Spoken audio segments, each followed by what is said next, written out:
बच्चों, आज का हमारा टॉपिक है यूनिट 1 कम्युनिकेशन का, एम्प्लॉयबिलिटी की बुक से सेशन 2, जिसमें हम पढ़ेंगे वर्बल कम्युनिकेशन के बारे में। कम्युनिकेशन के बारे में हमने पहले पढ़ा था, जिसका मतलब होता है बातचीत या वार्तालाप। अब कितने प्रकार के वार्तालाप होते हैं? पहला है वर्बल, दूसरा नॉन वर्बल, और फिर एक होता है विजुअल या जेस्चर्स के थ्रू। वो हम आगे बात करेंगे। वर्बल कम्युनिकेशन के अंदर जो इन्फॉर्मेशन शेयर की जाती है या जो कम्युनिकेशन होता है वो वर्ड्स के यूज़ करते हुए होता है। यानी कि हम अपनी कम्युनिकेशन में, जैसे अभी मैं बात कर रही हूँ आपसे, तो मैं कुछ वर्ड्स का इस्तेमाल करते हुए आपसे कम्युनिकेट कर रही हूँ। चाहे ये व्यू फॉर्म में है, चाहे ये लिसनिंग फॉर्म में, रिटन फॉर्म में है, कैसे भी फॉर्म में हो। तो वर्बल के अंदर दो टाइप की कम्युनिकेशन आते हैं, एक ओरल और एक रिटन। ओरल के अंदर भी जब हम ओरली यानी बोलकर जब हम बात करते हैं, कम्युनिकेट करते हैं, तब भी हम शब्दों का ही यूज़ करते हैं, वर्ड्स का यूज़ करते हैं। और जब हम रिटन की बात करते हैं, रिटन कम्युनिकेशन की बात करते हैं, तो तब भी हम शब्दों का ही इस्तेमाल करते हैं। तो हम आगे पढ़ते हैं, क्यों ये वर्बल कम्युनिकेशन पढ़ना ज़रूरी है या समझना ज़रूरी है। क्योंकि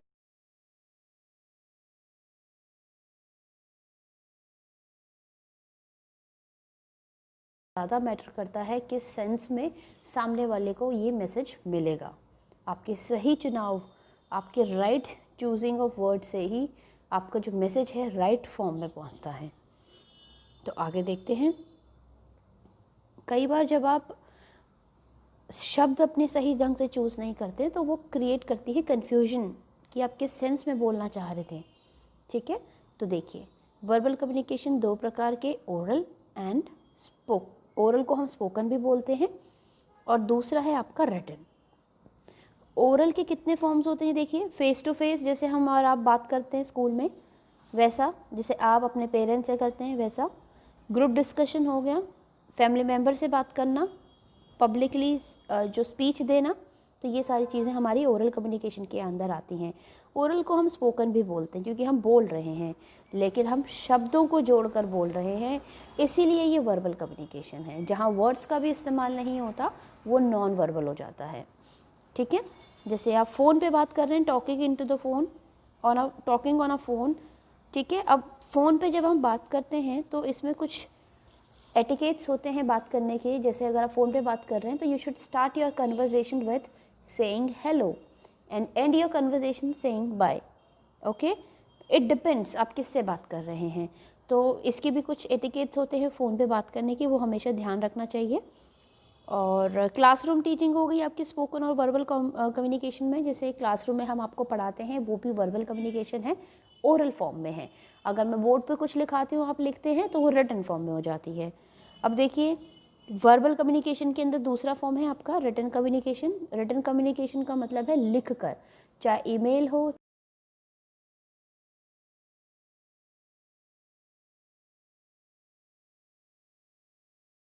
हम लिखते क्यों हैं? कम्युनिकेट करने के लिए, बताने के लिए।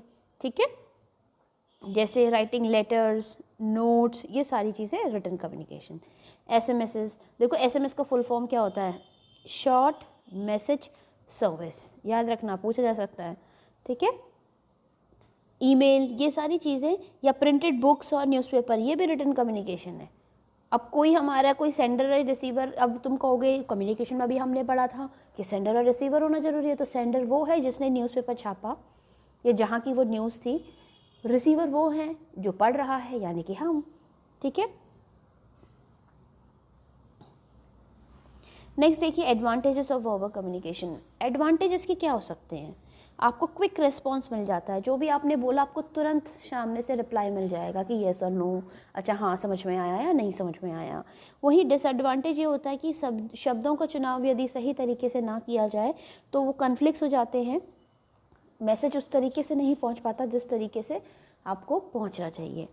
ठीक है, तो यही एडवांटेज और डिसएडवांटेज है। क्वेश्चन आ सकता है कि नॉन वर्बल कम्युनिकेशन के फ़ायदे और नुकसान बताइए, तो यही है फ़ायदे और नुकसान। इंग्लिश में ही लिखना है, इतना ही दे रखा है, इतना ही लिखिएगा।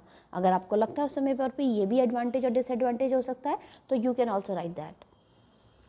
नेक्स्ट इसके अंदर एक टॉपिक है पब्लिक स्पीकिंग। ये एक डेफिनेशन के तौर में पूछी जा सकती है कि पब्लिक स्पीकिंग क्या है, व्हाट इज़ पब्लिक स्पीकिंग, या एक डेफिनेशन दे दी जाएगी और बोल दिया जाएगा इनमें से कौन सा पब्लिक स्पीकिंग है या ये किसकी डेफिनेशन है। तो दिस इज़ पब्लिक स्पीकिंग।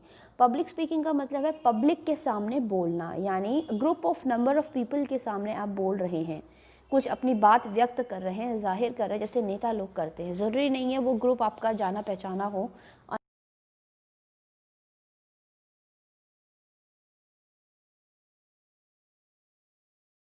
किसी को हर कोई नहीं कम्युनिकेट कर सकता नंबर ऑफ ग्रुप से, उनको फियर होता है, कॉन्फिडेंस लूज़ कर जाते हैं, नर्वसनेस होती है लोगों के सामने बोलने से। तो इसका क्या उपाय है पब्लिक स्पीकिंग में, अच्छा बोलने का उपाय क्या है? जैसे कि अगर आप सोचिए आपकी असेंबली में सुबह थॉट्स बोले जाते हैं, न्यूज़ रीडिंग होती है, तो वो किस वजह, उसको भी पब्लिक स्पीकिंग बोलेंगे हम, ठीक है ना। असेंबली में जो न्यूज़ बोलते हैं, थॉट बोलते हैं, कोई भी स्पीच बोलते हैं, तो वो भी एक तरीके की पब्लिक स्पीकिंग है। 10 लोगों के सामने, 10 से ज़्यादा या बहुत सारे लोगों के सामने बोलना इज़ पब्लिक स्पीकिंग। इसको सही ढंग से करने का यही तरीका है, इसको हम बोलते हैं 3 P's।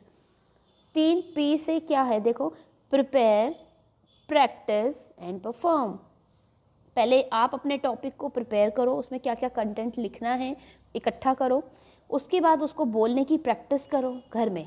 ये मतलब आपका ऑफ द स्टेज वाली प्रिपरेशन है, जब आप स्टेज पे नहीं हैं, उसको बोलने की प्रैक्टिस करिए, देन आपको परफॉर्म करना है, ठीक है।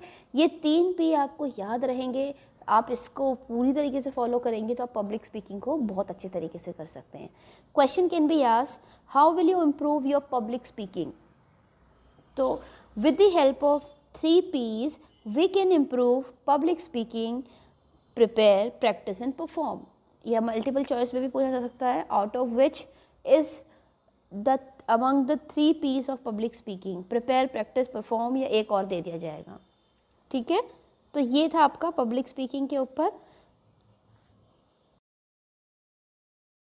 दे रखा है। ये सारा वही चीज़ है जो मैंने आपको अभी बताई। प्रिपेयर करो टॉपिक के ऊपर क्या क्या लिखना है, और लिसनर्स कितना जानते हैं, लिसनर्स है सुनने वाला कितना जानता होगा उस टॉपिक के बारे में, मुझे क्या क्या टॉपिक कवर करने चाहिए।